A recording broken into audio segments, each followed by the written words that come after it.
Thousands of brave young men died here. Tens of thousands more marched on to secure an Allied victory in Europe. Now, the last survivors of D-Day have returned as old men on the 70th anniversary of their landings on these shores to celebrate with the people they liberated and to remember the men they lost. This is Overlord 2014, the 70th anniversary of D-Day.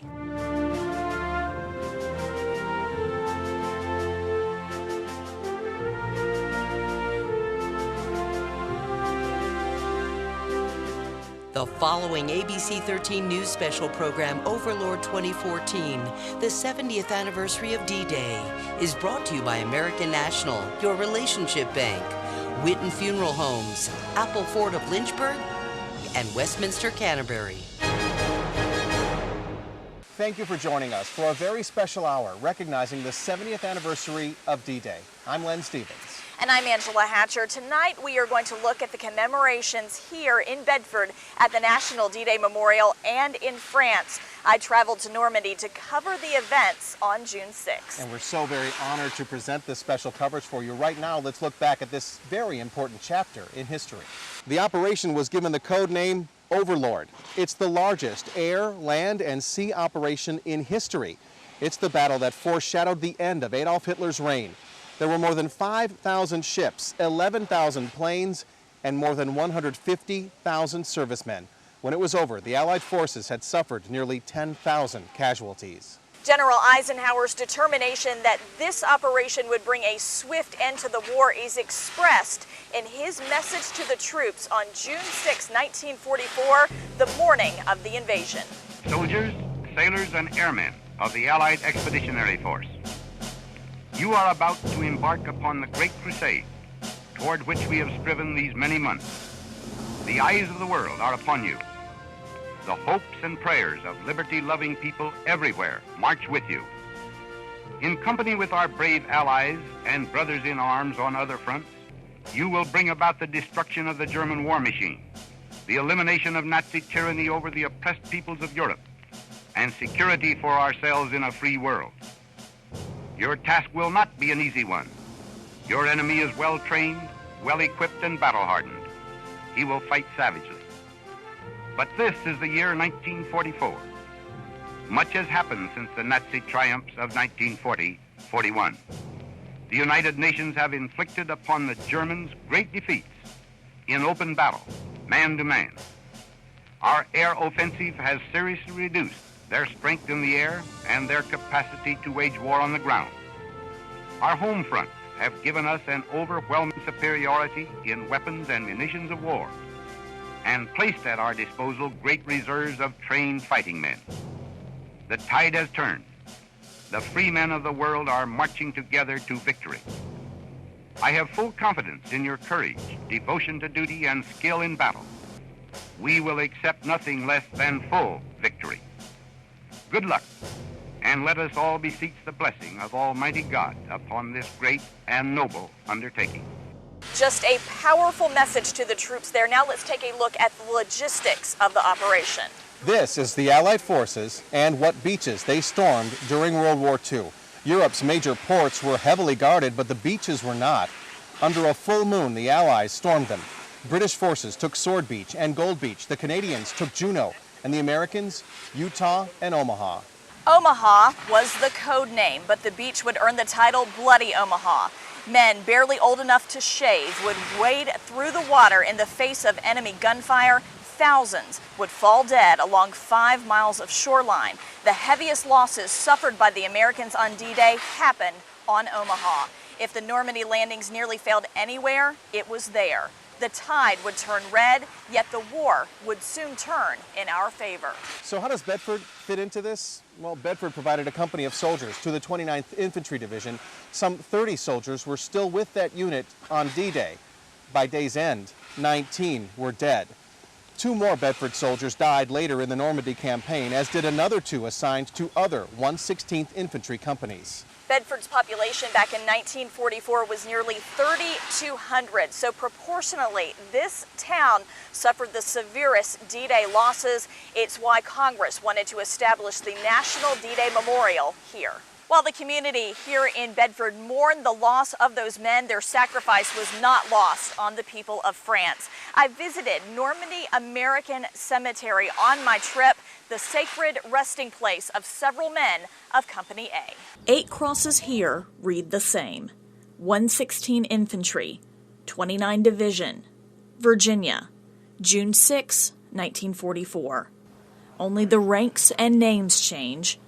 Nick Gillespie, Bedford Hoback, Clifton Lee, Jack Powers, Weldon Rosaza, John Skank, Elmer Wright, Grant Yopp. There are 2 more names listed among the missing. Raymond Hoback, Earl Parker. We stopped by to read them one by one. On the anniversary of the day they were lost, we wanted to make sure each had a visitor from home, although the French have never left them alone. In the words of one man, we will take care of the fallen as if their tombs were our children's. Sons of Bedford, through their blood, became honorary citizens of France that day. This field of green became their second home. Now, Len, while I was in Normandy, I met a Frenchman who was wearing a Bedford, Virginia pin on his shirt. So I had to introduce myself, tell him where I was from. He grabbed my hand and kissed it. He said, "Our friends, our liberators, we will never forget you." That is such an amazing story. It warms your heart to hear about that. It does. Well, Angela, you followed a Lynchburg D-Day veteran to Normandy. Bill Sisk allowed our ABC 13 cameras to follow his adventure as his return to France. And Len, we were there when Bill and other Battle of Normandy veterans, they were thanked and they were honored. Bill Sisk landed with the 90th Division on Utah Beach on June 6, 1944. We were at the Abbey in Caen, France last week, where Sisk and more than 100 other Allied veterans of the Battle of Normandy were presented 70th anniversary commemorative medals. Well, it means a lot. After 70 years, I accepted for the 90th Division, all the boys who landed. So we weren't one, we was like brothers. We took care of each other, and it represents all of them. Those medals were a token of appreciation the veterans could carry home with them, but the warmth of the French people is best felt there in person. It's why Bill tells me he has been back now 7 times. This trip, every bit as special as the previous ones. Hello, Lynchburg. Of the thousands of D-Day veterans who returned to France, Bill Sisk is ours. As the world watched, he was right up front, just as he was 70 years ago. We were escorted in by American 82nd Airborne, or the Army, and I was escorted in by a colonel. So it was pretty good. I was seated on the 5th row behind the President of France and the United States. On stage, as 2 nations honored those among us, both living and dead, Sisk took his own time to reflect away from cameras. And I did pick out about 15 or 20 90th Division graves with people I knew in the past. So I just wandered through the cemetery just looking for things. To me, it's a very reverent thing. Because I had a bad experience in '94 with the television crew, but it's something I want to do myself. Mossborough wanted to go with me. I said, no, I'm going by myself. It's a personal thing. Well, you get a little weak spot sometimes, and I don't want to show it. A brief moment of solitude for a reluctant celebrity. Some of the crowds over here heard we talking, and the first thing you know, we had 30 or 40 cameras, and everybody wants to know what's going on. I autographed about 100 5-euro bills yesterday. First thing, I get ready to sign one, and I return, I got another who poked in. I had 15 of them at one time going. They all want to sign the money. Was that special? Well, just being here is special. 70 years. Well, all is my favorite, and just being here is my favorite.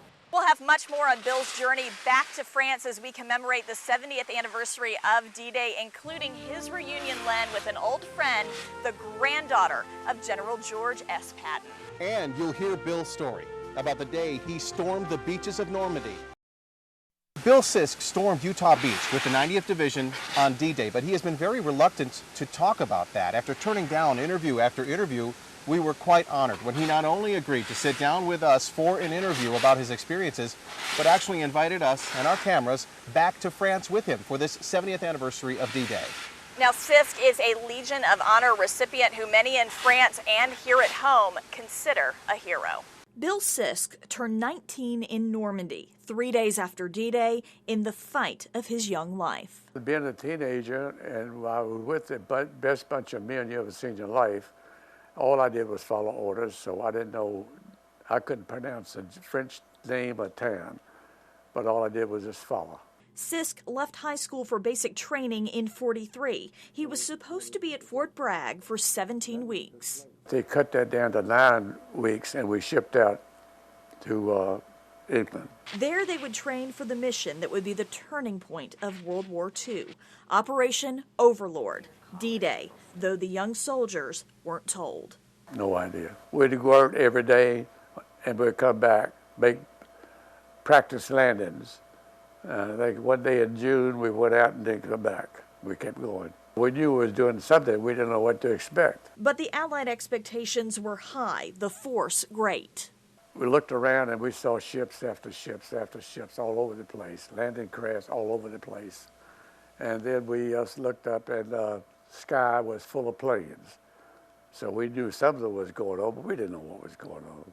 We was completely in the dark. Until the 90th Division hit Utah Beach. We came in that afternoon, and we didn't have, the only thing I saw, we landed, there was a lot of prisoners of war. Germans had been taken. There were a few bodies on the beach, but it had been cleaned up pretty well before we hit the beach. We had no opposition like they had at Omaha. Sisk had trained in radio operations during those few weeks at Fort Bragg. A big radio you hook on the back of your back, and the antenna stuck up about way up in the air. And I got beside a BAR man over there and got beside him, and he told me to move in unfriendly terms. We didn't know each other. He said, "Get away from me." And I said, "Why?" He said, "That radio operator said get me killed." So I was all by myself. Everywhere I went, that antenna was sticking up in the sky. And he said, "Anywhere that you go, the Germans know you're there." I said, "I don't want to be around you." Sisk would stick with the lieutenant he was assigned to. We didn't get through the Normandy until about, I guess it was in late July, August. So we made the breakout and went into main part of France. Bill Sisk continued fighting his way through France with the 90th Division after D-Day, and we will have that a little bit later in the show. And Len, it is so interesting because Mr. Sisk was insistent that I would not have enough information from him to put together these stories, but boy, did we ever. He just doesn't think he has a story to tell. Well, he has an amazing story to tell, as all of them do. Well, it's a comfort thousands of miles away from home. When we come back, we're going to take you inside the Memorial Museum at Omaha Beach as our coverage of the 70th anniversary of D-Day continues. Welcome back to our special to mark the 70th anniversary of D-Day. The Lynchburg D-Day veteran Angela here followed back to France last week, got to meet a very special friend. Now this is someone with a famous face and an even more famous last name. Bill Sisk saw Helen Patton at the Normandy American Cemetery. The singer and actress is the granddaughter of General George S. Patton. Sisk had met her years before and was pleased she remembered him right away. I headed over there through the crowd, broke through the crowd, got to Helen. All I yelled was Helen. She yelled Bill. We got one big hug. Helen Patton was in Normandy to perform 2 anniversary concerts. D-Day veterans say they feel right at home more than 3,000 miles away in France, and it is easy to see why at one place we visited. This is the Memorial Museum at Omaha Beach, France. Inside, mannequins depict members of the 29th Infantry Division on D-Day. There's a damaged helmet one of those soldiers wore on that beach that day. On the walls, there are newspaper clippings from the Bedford Bulletin and the News in Advance telling visitors about the Bedford Boys and the National D-Day Memorial. A veteran we met in France even suggested we visit Bedford before I told him where I was from, and that was an emotional moment. That's my hometown. Yeah. 19 years. That's a premier over here. 19 guys at the bus. They're talking about the size I come from. Can't get over it. That was Henry Gurney from Whitehall, New York. He tells me he made friends here with a tour guide at the memorial and visits Bedford often. Angela, the name of a young woman from Bedford County is now forever engraved on a bell in France to commemorate D-Day. The new Bell of Peace and Liberty is in the tower of the cathedral in Bayeux. Sperry Grills was invited to a ceremony with Prince Charles at the cathedral last week to dedicate the bell. She will serve as one of the bell's 9 godparents. This bell is specifically for the 70th anniversary of the D-Day invasion, and the whole point of the bell is to get the younger generations involved in the history so it's not lost. The British war dead from the Battle of Normandy are buried in Bayeux, just steps away from the cathedral. When we come back, Bill Sisk tells the second part of his story after he stormed Utah Beach. His role in securing freedom for France. We at ABC 13 are honored to bring you this special coverage of the 70th anniversary of D-Day. You talk to Bill Sisk and he'll tell you he didn't do much on D-Day, on fighting his way through France. Yeah, Len, he says that he was just a teenage soldier following orders, but Sisk and the other men of the Allied Expeditionary Force, they mean everything to the people of France. We engaged the Germans all the time, but it was slow moving. It would take the 90th Division 11 days to take Hill 122. It was the highest terrain in Normandy. The German observers could get on there, they could see everything happening all the way.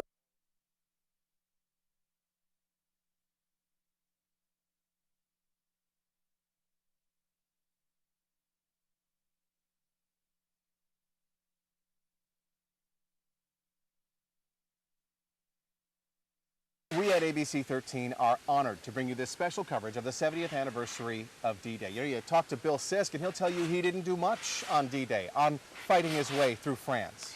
Yeah, Len, he says that he was just a teenage soldier following orders, but Sisk and the other men of the Allied Expeditionary Force, they mean everything to the people of France. We engaged the Germans all the time, but it was slow moving. It would take the 90th Division 11 days to take Hill 122. It was the highest terrain in Normandy. The German observers could get on there, they could see everything happening all the way to the coast.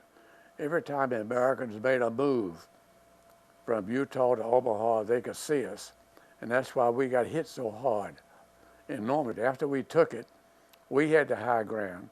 And that was about the end of the Battle of Normandy. And the end of fighting, at least for a while, for Sisk. I lasted until July the 19th. I got hit on top of Hill 122. We took the hill a little bit earlier, and we was on top of the hill.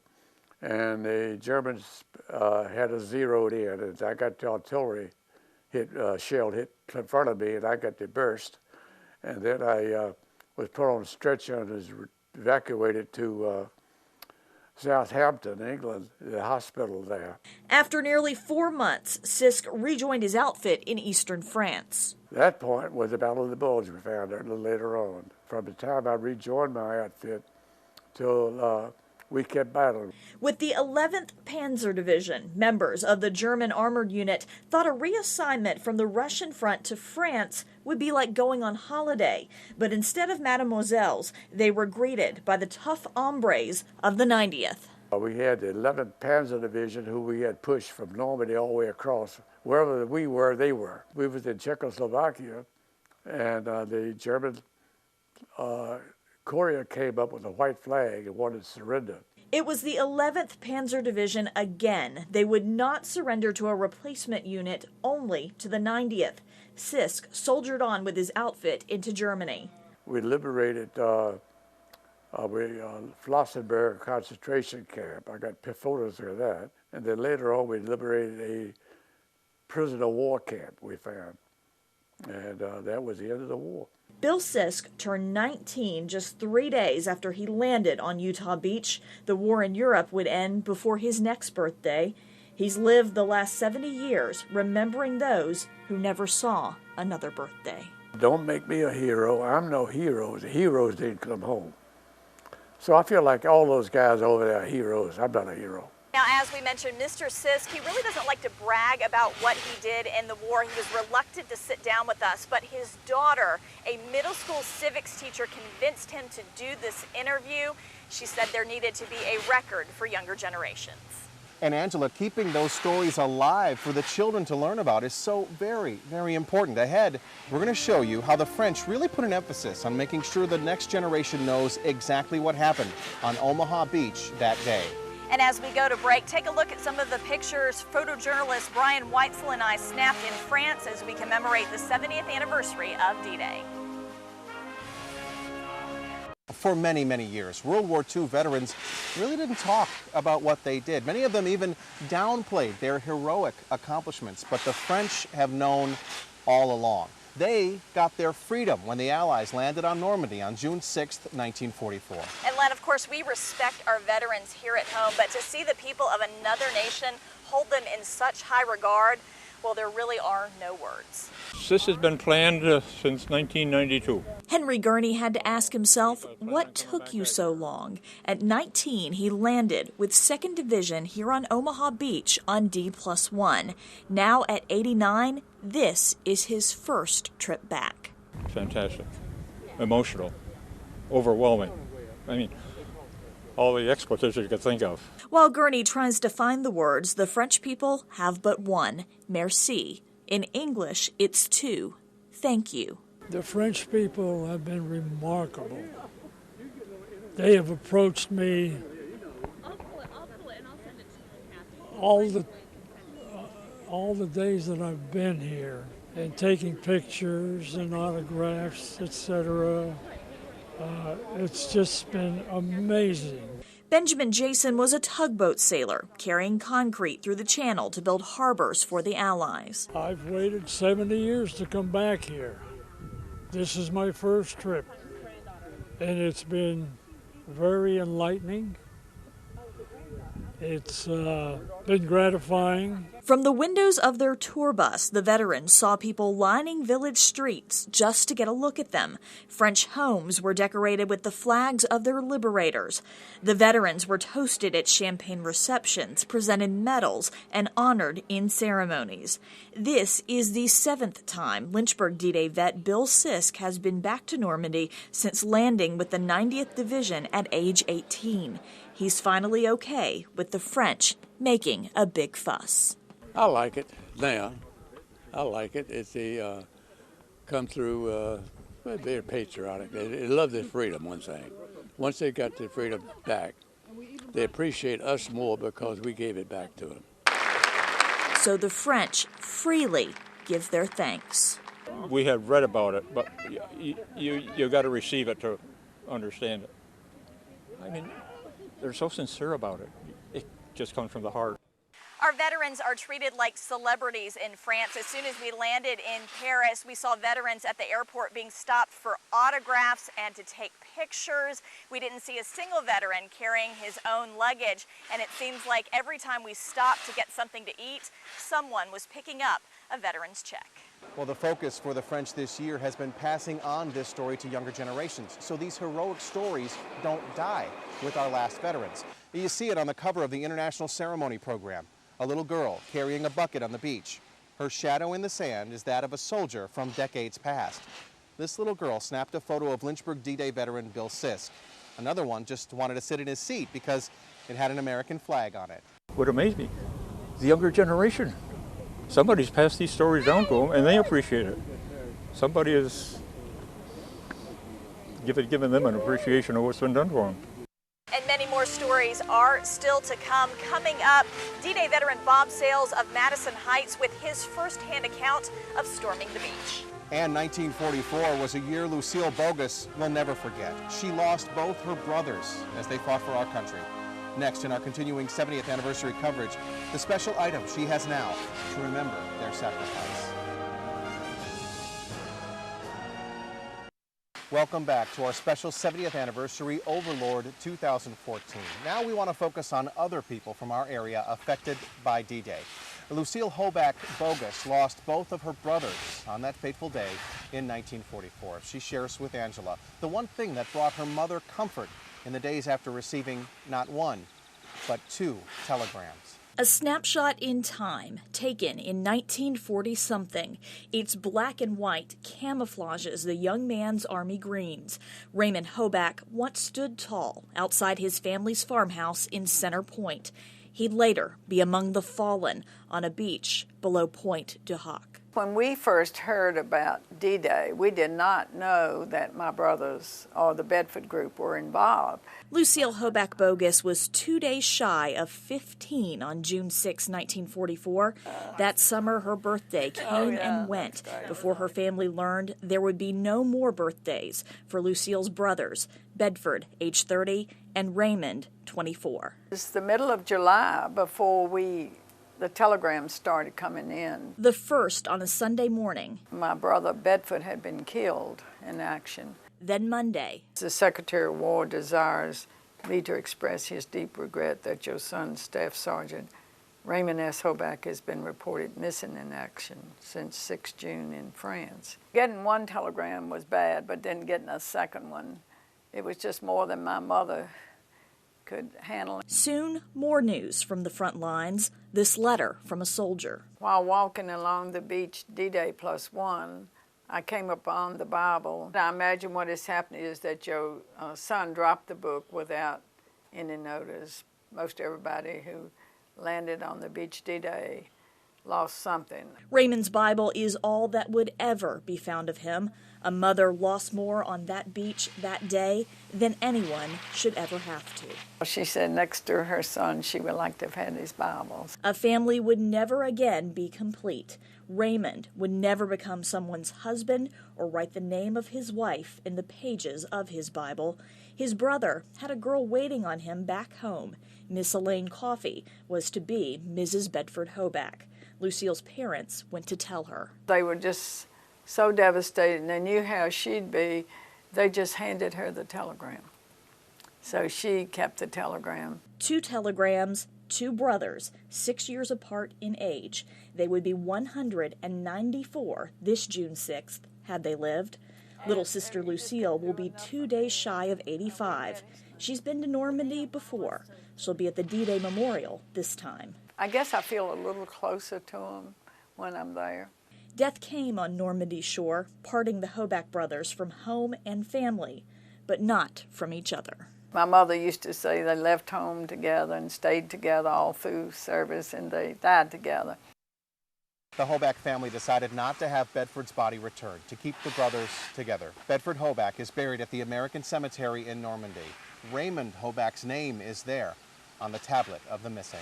In the immaculately kept garden outside his Madison Heights home, Bob Sales erected a monument to the buddies he lost in World War II. He can barely read their names, his eyesight all but gone after himself being blown out of a tank, but he knows them by heart. On the 6th, we got up at 4 o'clock in the morning. I went around to see all the boys that I knew from Lynchburg if we could, kidding and joking. Everybody was scared to death, but they're putting on a big front. And when we got in close to shore, the captain told me, jump up on the edge and see what you see. And I told him, a company was going to land ahead of us. And I said, it's nothing but smoke and fire and looks like dead bodies. I was 4th. But I went off the side of the ramp. The boat was ran up and it threw me off the side. And I went down deep. When I come up, I looked back and man, they was just cutting them down as they come off the craft. The captain come up and he held on hit. And I started towards him and he went down. And by the time I got over to where he went down, there wasn't nothing but blood bubbling up. And I said, man, there's nothing I can do for him. And here's where I found my friend Dick Wright, who had gone off the boat ahead of me. And I knew he was hit. But he made it to the beach and was laying in the sand. And when he seen me, he pushed up on his elbows and hollered, I'm hit, help me. And I started towards him, and a sniper seen him moving, and it hit him right in the head. And his face just fell in the sand. Well, I knew that this guy seen me too, so I buried my head. But he didn't get me. And I just kept crawling for dead bodies from one to another. The bodies were washing in. The tide was coming in and bodies were washing. And we just pulled the bodies out. We found a live one every once in a while. There was a doctor. And I seen him ramp go down, and he had flaming red hair. And that machine gun hit him and that helmet flew off, and I remember that hair. I never think of them as being old, you know, like I am. I still think of them as they were, young men. They say that D-Day was the longest day. And it was a long one, but there were a lot of long days. I sit and think, did this really happen? Did I dream it or what? I just can't believe it happened.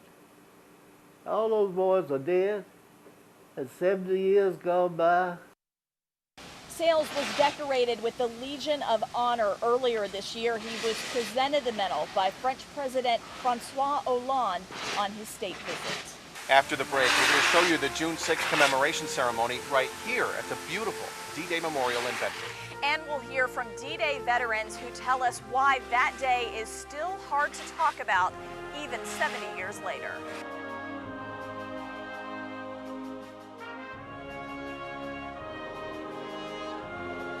Welcome back. We now want to take you to the commemoration here last week at the National D-Day Memorial. It was a beautiful, well-orchestrated ceremony fitting for those men who gave so much for our freedom. Yeah, there were hundreds of veterans from across the country that were here at the memorial on June 6th.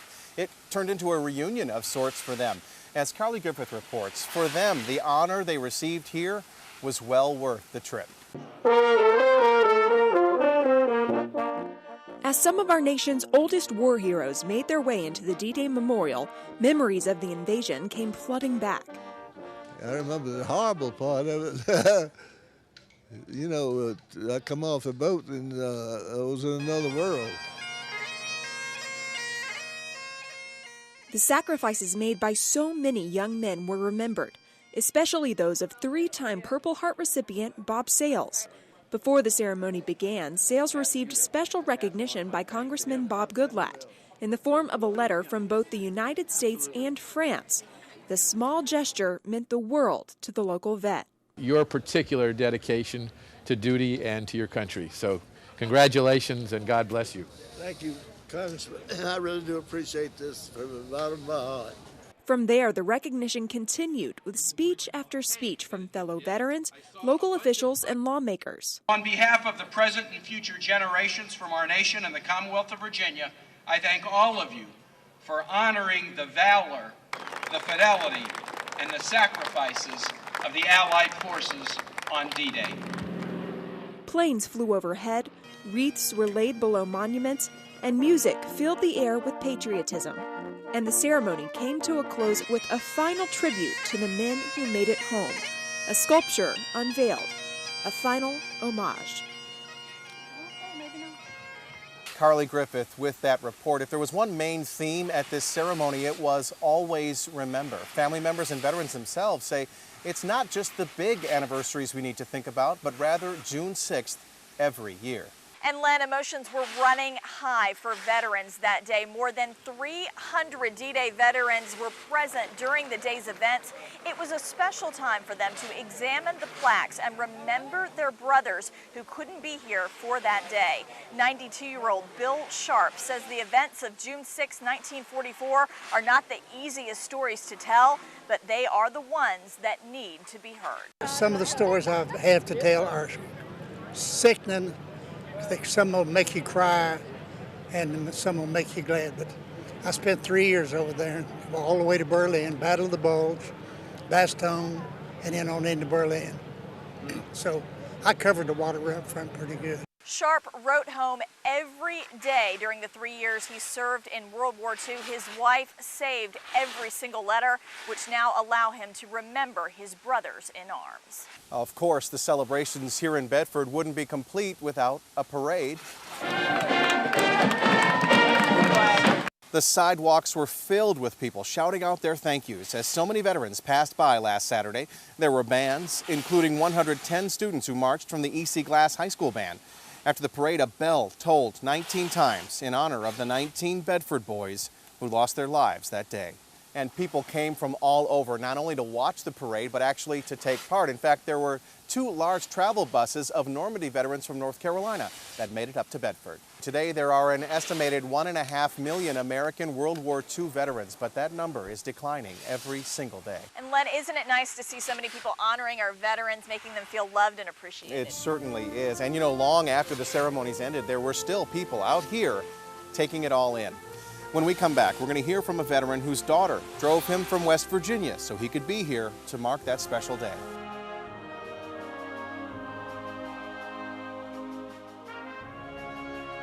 Welcome back. You know, a lot of people stayed here at the D-Day Memorial in Bedford long after the ceremonies to reflect.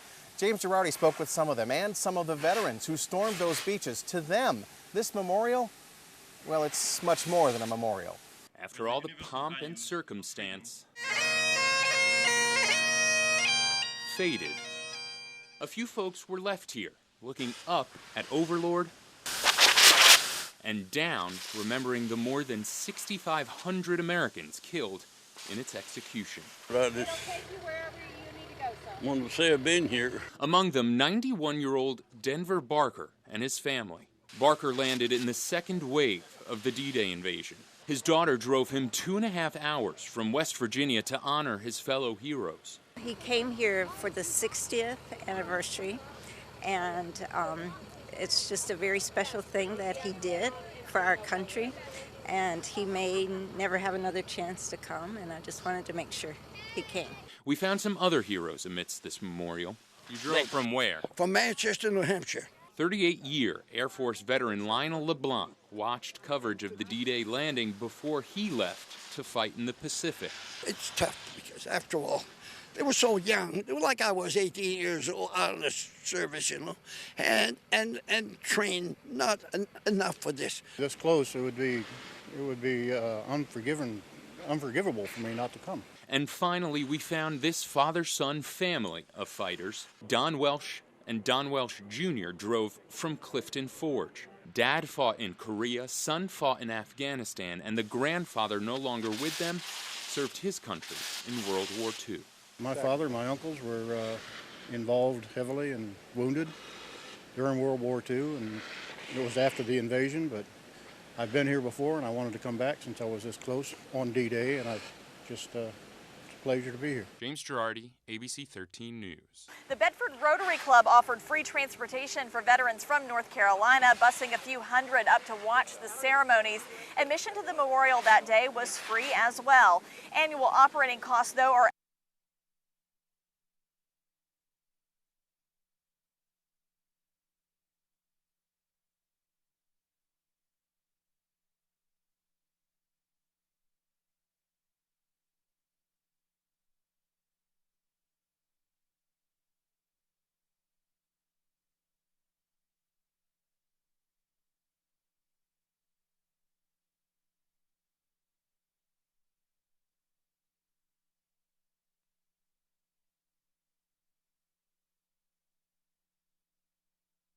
Welcome back. You know, a lot of people stayed here at the D-Day Memorial in Bedford long after the ceremonies to reflect.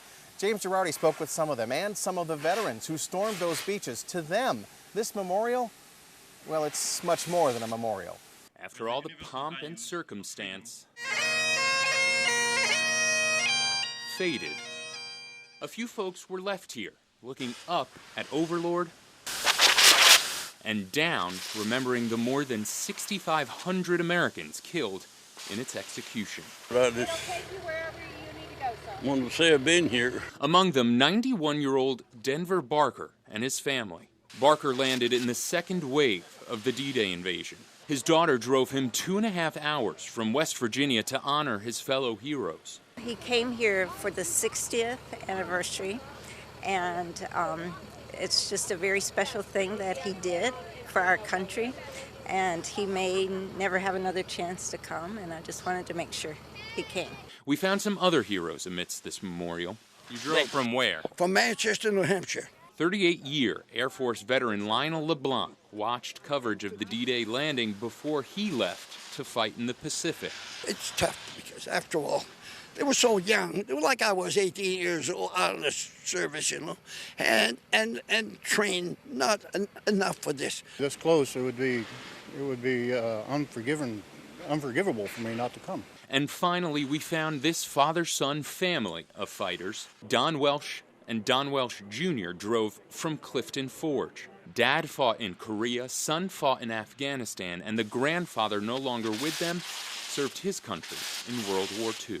My father and my uncles were involved heavily and wounded during World War II, and it was after the invasion, but I've been here before and I wanted to come back since I was this close on D-Day, and it's a pleasure to be here. James Girardi, ABC 13 News. The Bedford Rotary Club offered free transportation for veterans from North Carolina, busing a few hundred up to watch the ceremonies. Admission to the memorial that day was free as well. Annual operating costs, though, are estimated around $1 million. The memorial staff tells us the majority of the income here comes from philanthropy and private donations. There is a true understanding out there of the importance of our mission in keeping the lessons and legacies of the D-Day invasion, as well as the stories of the individual veterans alive. The memorial sees on average 75,000 visitors a year. Its mission is honoring those that sacrificed on that day and educating future generations. It was a beautiful day and a beautiful ceremony. And coming up, we will hear from D-Day Memorial Foundation President April Cheek-Messier, and she's going to tell us what the future holds for this beautiful site. And we are here at the National D-Day Memorial in Bedford, where we are joined by April Cheek-Messier, the foundation president. Thanks for being here with us, April. Thank you for being here, Angela. And we want to talk to you about the big day. You planned for well over a year. How do you feel about how things turned out? Well, you're right. It was over a year and a half worth of planning, and everything just went beautifully. We could not be more delighted, and we had over 300 D-Day veterans here, and many World War II veterans in addition to that. It was magical. It was so great to see so many of our heroes here in one place. A wonderful day. And speaking of those veterans, you've been getting a lot of feedback from them. Tell us about that. Yes, the outpouring of support and messages of gratitude from all of our D-Day veterans, their family members, the general public has just been overwhelming. Emails, letters, photos, it's been terrific. It really makes us realize how much this meant to all of those who attended the event. And tell me what some of those emails and letters have been saying. Many of them were so moved by the ceremony itself. They were so moved by the opportunity to meet so many veterans in one place. Many people just being able to learn some of the history of D-Day, because we shared a lot of stories within the ceremony itself and throughout the day. The messages just encouraged us to continue on in our mission, how important it is what we do here, and that we need to continue to preserve the lessons and legacy of that historic day. Well, speaking of preserving the legacy and the lessons of that day, we unfortunately are losing our veterans at a very rapid pace, and sadly this will probably be the last big event for a lot of them. So how do you move forward? How do you make the memorial relevant for the future? Well, it's a great question. We certainly capture as many of those stories as we can. We had oral history stations set up through the day so that we can capture as many of those stories of our D-Day veterans as possible. That's something we can share with generations well after our D-Day veterans are no longer with us. But in addition to that, it's really connecting to the younger people, making sure they stay involved. We had many junior ROTC cadets involved in the program, for example. We do a lot of these school programs where we really talk about what it was like then and connecting it to today, those families who have military who are serving today, and really making those comparisons to then and now. Certainly, I was encouraged by the sheer number of people who attended the event, because it means people do care and they want to remember. And we want to talk to you about ways that folks can get involved with the memorial and help you guys out. Yes, definitely. Go to our website, dday.org. We are a nonprofit. We receive no state or federal funding, so it's very important that people support us either through a membership, through annual giving. We've got lots of projects, brick projects and other projects that they can support and help keep their memory alive. And finally, April, I know this is a place of honor, and people have probably brought you guys this before, but we wanted to bring you back some sand wonderful. From Omaha Beach, the other big place of honor. Absolutely. And the reason why we're here in Bedford. And that means a great deal, because it's about what they did on the beaches that day, and to have that means a great deal to us. Thank you for bringing it. And the story does not end there. We certainly hope for many bright years ahead for the Bedford D-Day Memorial. And we'd like to thank all of you for being a part of this special commemoration, a labor of love for all of us here at WSCT. For all of you who allowed us to tell your stories, thank you so very much. We hope you have enjoyed our special coverage of the 70th anniversary of D-Day.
The preceding ABC 13 news special program, Overlord 2014, the 70th anniversary of D-Day, was brought to you by Westminster Canterbury, Apple Ford of Lynchburg, Witten Funeral Homes, and American National, your relationship bank.